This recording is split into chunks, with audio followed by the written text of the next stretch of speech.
En coopérant aux activités du quotidien, l'enfant développe son sentiment d'appartenance.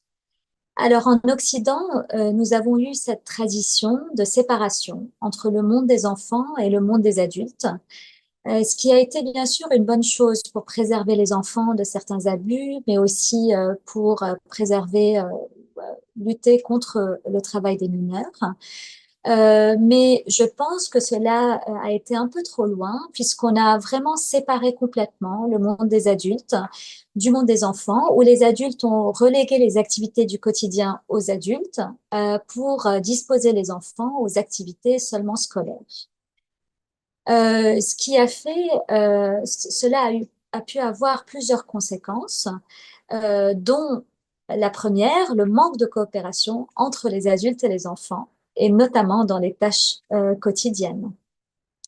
Ce manque de coopération, il peut paraître comme ça anodin parce que les enfants vont finalement revenir au monde des adultes, mais en fait, il a des conséquences sur notre manière de penser et notre manière de penser la société.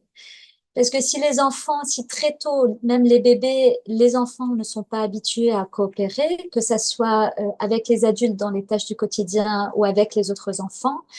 eh ben, cette coopération va petit à petit se perdre, non seulement au sein de la famille, au sein du quotidien, mais aussi dans les espaces collectifs et de manière plus générale dans la société.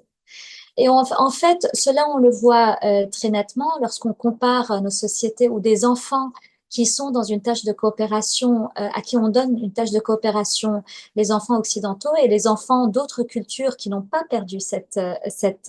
habitude de coopération sur les tâches quotidiennes, comme par exemple certaines populations du Mexique,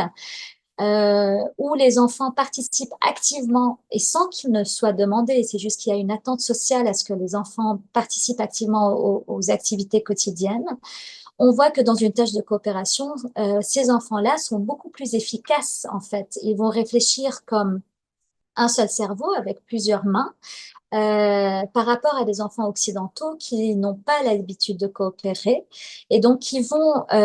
face à une tâche de coopération, se diviser la tâche. Et donc, on revient à un système individualiste où la coopération n'en est pas vraiment une, c'est simplement que chacun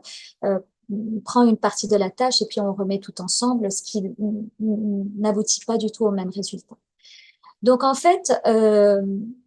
il est très important de penser la coopération très tôt dans le développement.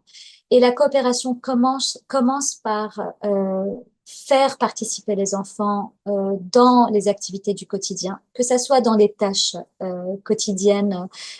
du domicile ou dans les tâches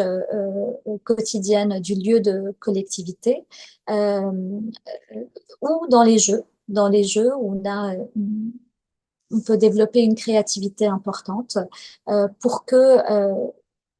les adultes de demain, qui sont les enfants d'aujourd'hui, apprennent aussi à coopérer et savent comment coopérer.